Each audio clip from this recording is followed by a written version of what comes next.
दोस्तों, हम लोगों को जब कहीं जाना होता है या ट्रैवल करना होता है तो हम गूगल मैप का इस्तेमाल करते हैं। हमारे स्मार्टफोन में ये इनबिल्ट ही होता है।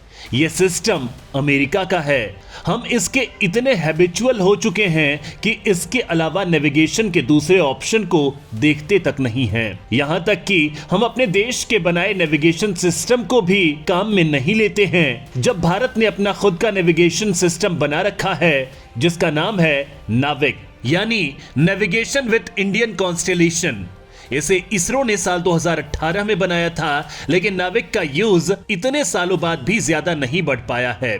ऐसा भी नहीं है कि भारत के लोग इसका इस्तेमाल नहीं करना चाहते या इस पर विश्वास कम है। दरअसल इसके पीछे कई कारण हैं। कुछ टेक्निकल रुकावटें हैं जिसकी वजह से इसका इस्तेमाल नहीं बढ़ पाया है। लेकिन अब इसरो ने नाविक का ज्यादा से ज्यादा यूज बढ़ाने के लिए इसमें एडिशनल फ्रीक्वेंसी डालने की तैयारी कर रही है और नई सैटेलाइट लॉन्च की जाएगी, जिसके बाद ये हर तरह के स्मार्टफोन में इंस्टॉल हो सकेगा। तो चलिए जानते हैं कि नाविक में क्या कुछ नया होने जा रहा है, इसरो ने इसके लिए क्या तैयारी कर ली है। इन सारी जानकारियों के लिए आप ये वीडियो अंत तक जरूर देखिएगा। दोस्तों, भारत अपनी क्षेत्रीय उपग्रह नेविगेशन प्रणाली नाविक का दायरा बढ़ाने पर योजना बना रहा है। ये जीपीएस का इंडियन वर्जन है। गूगल को दुनिया भर में यूज किया जाता है, लेकिन नाविक भारत का खुद का बनाया हुआ है। फिर भी इसका यूज सीमित है, लेकिन अब इसका दायरा बढ़ाने की तैयारी की जा रही है। इसके लिए भविष्य में लॉन्च की जाने वाली सैटेलाइट में LA फीचर को इंस्टॉल किया जाएगा। इसका यह फायदा होगा कि भारत के लोग इसका इस्तेमाल कर सकेंगे। इसकी पूरी जानकारी केंद्रीय विज्ञान एवं प्रौद्योगिकी मंत्री जितेंद्र ने संसद में दी। उन्होंने कहा कि आगे आने वाले समय में जितने भी नए सैटेलाइट भेजे जाएंगे वो L बैंड पर आधारित होंगे। दोस्तों, फिलहाल नाविक के लिए 7 सैटेलाइट लॉन्च किए गए हैं, लेकिन इनमें आए दिन तकनीकी खामियां आती रहती हैं। इसे देखते हुए नए सैटेलाइट लॉन्च किए जाने की तैयारी की जा रही है। वहीं अगला सैटेलाइट, जिसका नाम NVS-01, ये लॉन्च किया जाएगा। इसमें L1 बैंड जोड़ा गया है। यहां बैंड का मतलब भी हम आपको समझा देते हैं।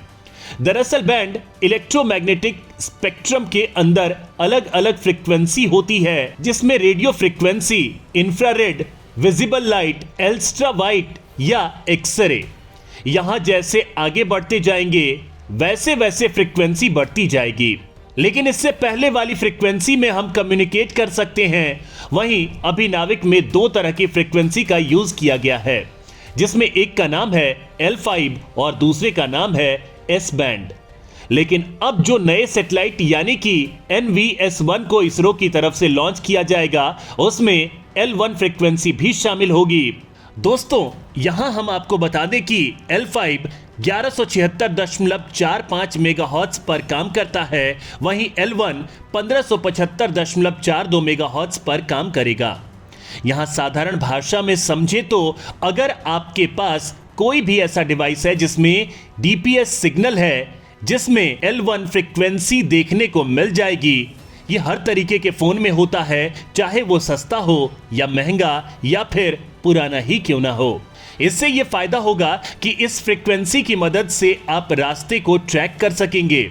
दोस्तों, जब जीपीएस का पहला सैटेलाइट साल 1978 में लॉन्च किया गया था तो वो L1, L2 फ्रीक्वेंसी पर आधारित था। वहीं L1 ऐसी फ्रीक्वेंसी है जो किसी भी जीपीएस डिवाइस से कनेक्ट हो सकती है। भारत के नाविक को इससे ये फायदा होगा कि यहाँ लोग इसका इस्तेमाल ज्यादा से ज्यादा कर पाएंगे। दोस्तों, नाविक भारत की इसरो द्वारा बनाया गया सिस्टम है जो स्टेड एलोन नेविगेशन सिस्टम है। वैसे इस प्रोजेक्ट को साल 2006 में अप्रूव किया गया था, तब इसकी कीमत $174 मिलियन थी। वहीं इसे 2011 में पूरा किया जाना था, लेकिन किसी कारण से यह पूरा नहीं हो पाया। वहीं साल 2018 में यह ऑपरेशनल हो गया। इसके लिए 7 सैटेलाइटों को छोड़ा गया था। यह सेवा भारत में और देश की सीमाओं से 1500 किलोमीटर तक के क्षेत्र में आसानी से उपलब्ध होती है। लेकिन अब कॉन्स्टेलेशन के कई उपग्रहों का एक्सपायर होने का समय आ गया है। भारतीय अंतरिक्ष अनुसंधान संगठन इनमें से कम 5 को बेहतर एल बैंड से बदलने की योजना बना रहा है। इससे ये लोगों को बेहतर ग्लोबल पोजीशनिंग सर्विसेज प्रदान करने में सक्षम बन जाएंगे।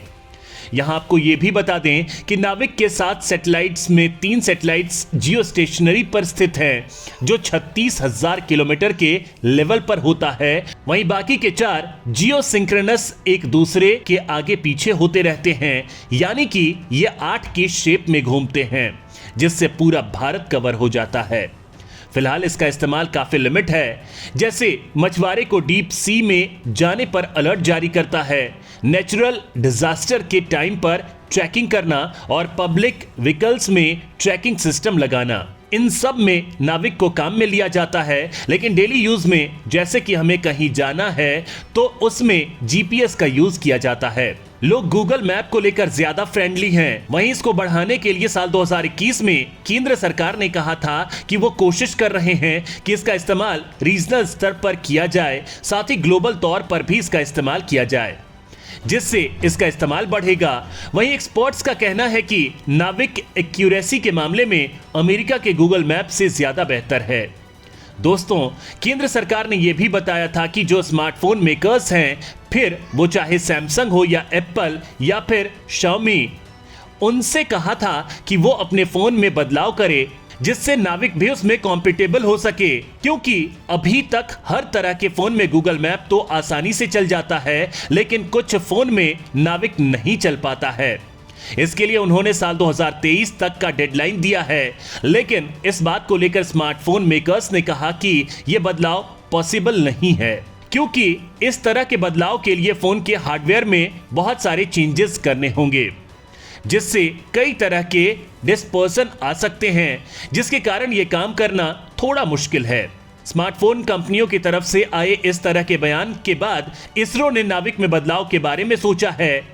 इसके तहत यहां सैटेलाइट में L1 बैंड डाला जाएगा, जिससे यह हर स्मार्टफोन में आसानी से काम कर सकेगा और भारत में गूगल मैप की जगह इसे आसानी से काम में लिया जा सकेगा। दोस्तों, नाविक के यूज को बढ़ाने के पीछे मकसद ये भी है कि भारत सरकार नहीं चाहती है कि हम दूसरी सरकार के सिस्टम को काम में लें, क्योंकि जब भी कभी किसी तरह के क्राइसिस का सामना करना पड़ेगा तो हमें दिक्कत आ सकती है। अगर हम अपने सिस्टम का यूज करेंगे तो ये हमारे लिए ही सही रहेगा, क्योंकि एक तो ये होम ग्रोन है और साथ ही इसकी एक्यूरेसी भी ज्यादा है। इसे और ज्यादा बढ़ाने और विकसित करने के लिए इसरो ग्राउंड स्टेशन की भी तैयारी कर रहा है, जिसके तहत जापान और फ्रांस में ग्राउंड स्टेशन लगाए जाएंगे।